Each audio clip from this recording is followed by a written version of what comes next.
ഇപ്പോൾ സമയം 11:10. കോടതി മുറിയും പരിസരവും നിശബ്ദമായി തീർന്നിരിക്കുന്നു.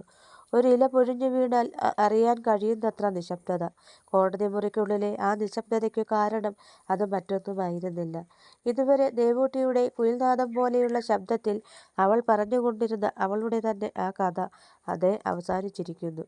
അതെ, ടേപ്പ് കാർഡിലൂടെ ദേവൂട്ടി അവളെക്കുറിച്ച് പറഞ്ഞുകൊണ്ടിരുന്ന അവളുടെ ആ കഥ അത് അവസാനിച്ചിരിക്കുന്നു. അതോടെ കോടതി മുറിക്കുള്ളിലും പരിസരത്തുമായി ഒരു കഥ കേൾക്കും പോലെ ദേവൂട്ടി പറഞ്ഞ അവളുടെ ജീവിതകഥ കേട്ടുകൊണ്ടിരുന്ന ജഡ്ജി വാസുദേവയ്യരടക്കം സകലരും ഒരു ദീർഘനിശ്വാസത്തോടെ ഞെട്ടിയൊന്നുണർന്നു. തങ്ങൾ കടുത്തിരുന്നവരുടെ നേർക്കൊന്നു നോക്കി. ശേഷം പതിയെ പ്രതിക്കൂട്ടിൽ നിൽക്കുന്ന ദേവിയുടെ നേർക്കായി ആ നോട്ടം. അങ്ങനെ അവളെ നോക്കി നിൽക്കുന്നവരുടെ കൂട്ടത്തിൽ ജയകൃഷ്ണനും ഉണ്ടായിരുന്നു. കോടതി മുറിയിലിരിക്കുന്ന മറ്റുള്ളവരെ പോലെ ജയകൃഷ്ണനും ദേവൂട്ടി പറഞ്ഞ ആ കഥ കേട്ട് ശ്വാസം അടക്കി പിടിച്ച് നിശബ്ദനായിരിക്കുകയാണ്. എന്നാൽ ഇവിടെ പരസ്പരമുള്ള ആ നോട്ടത്തിന് ഒരു ചോദ്യമുണ്ടായിരുന്നു. തങ്ങൾ ഇതുവരെ കേട്ടുകൊണ്ടിരുന്ന ആ കഥ അത് പൂർണ്ണതയിൽ എത്തിക്കാതെ പാതി വഴിയിൽ വെച്ച് തീർത്തിരിക്കുന്നു. ഇനി അതിൻ്റെ ബാക്കി ആര് പറയും? അറിയില്ല. അങ്ങനെ വന്നാൽ പിന്നീട് സംഭവിച്ചത് എന്താണെന്ന് എങ്ങനെയാണ് അറിയാൻ കഴിയുക?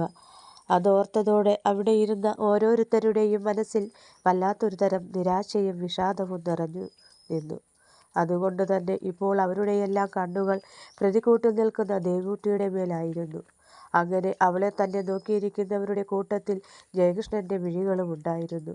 ഇനി ദേവൂട്ടി പറയാൻ പോകുന്നത് എന്താണെന്നറിയാനുള്ള ആകാംക്ഷയിൽ അവൻ്റെ കണ്ണുകൾ അവളുടെ മേൽ തന്നെ നിറഞ്ഞു നിന്നു. അങ്ങനെ ദേവൂട്ടിയെ തന്നെ നോക്കിയിരിക്കുന്ന ജയകൃഷ്ണന്റെ വിഴികൾ ആകട്ടെ ജീവനറ്റതുപോലെയായിരുന്നു. ദേവൂട്ടിയിൽ നിന്നും അവൻ കേട്ട തൻ്റെ ജീവിതകഥ കേട്ട് ജയകൃഷ്ണന്റെ മനസ്സ് അത് ജീവനറ്റ നിലയിലായിരുന്നു. അതുകൊണ്ടു തന്നെ അവൻ്റെ മുഖത്ത് യാതൊരുവിധ വിചാരങ്ങളും ആർക്കും കാണാൻ കഴിഞ്ഞിരുന്നില്ല. എന്നാൽ ഇവിടെ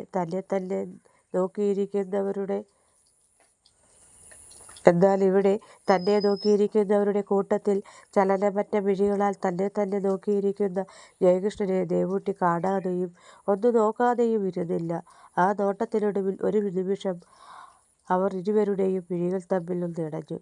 നീണ്ട 3.5 വർഷങ്ങൾക്ക് ശേഷം അന്നാദ്യമായി അവർ ഇരുവരുടെയും മിഴികൾ തമ്മിൽ കോർത്തുനിന്ന നിമിഷങ്ങളായിരുന്നു അത്. ഒടുവിൽ അവനിൽ നിന്നുമുള്ള നോട്ടം ആദ്യം പിൻവലിച്ചത് ദേവൂട്ടി തന്നെയായിരുന്നു. അങ്ങനെ ജയകൃഷ്ണനിൽ നിന്നുമുള്ള നോട്ടം പിൻവലിച്ച ദേവൂട്ടി തനിക്ക് മുന്നിലിരിക്കുന്ന മാലിനിയുടെ നേർക്ക് നോക്കി.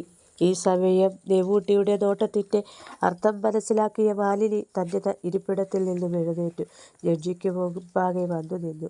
അദ്ദേഹത്തെ നോക്കി തൊഴുതു. ശേഷം തൻ്റെ മൃദുലമായ ശബ്ദത്തിൽ സകലർക്കും കേൾക്കാൻ കഴിയുന്നത്ര രീതിയിൽ പറഞ്ഞു: ബഹുമാനപ്പെട്ട കോടതി, മുൻപാകെ ഈ കേസിൽ ഇതുവരെ കോടതി കേട്ടുകൊണ്ടിരുന്ന ആ കഥ പൂർത്തിയാകണമെങ്കിൽ എനിക്ക് ഈ കോടതി മുമ്പാകെ മറ്റു ചില സാക്ഷികളെ കൂടി വിസ്തരിക്കുവാനും അവർ പറയുന്ന കാര്യങ്ങൾ കേൾക്കുവാനുമുള്ള സമയം നൽകണമെന്ന് താഴ്മയായി അപേക്ഷിച്ചുകൊള്ളുന്നു എന്ന് പറയുന്നു.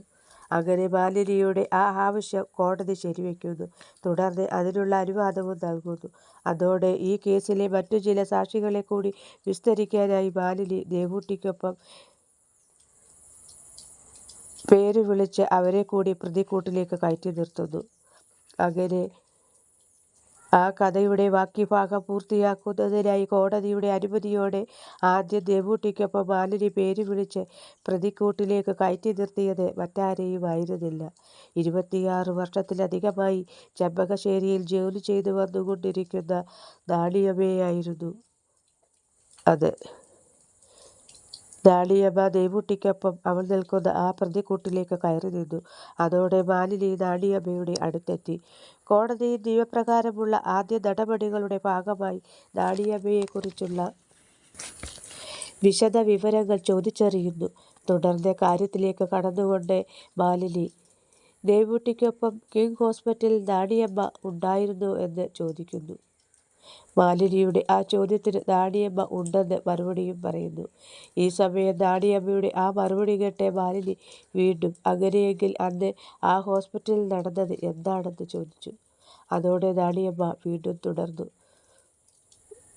ദേവൂട്ടി പറഞ്ഞ് അവസാനിപ്പിച്ചിടത്ത് നിന്ന് ദേവൂട്ടിയുടെ കഥ ബാക്കി ഭാഗം പറഞ്ഞു തുടങ്ങുന്നു.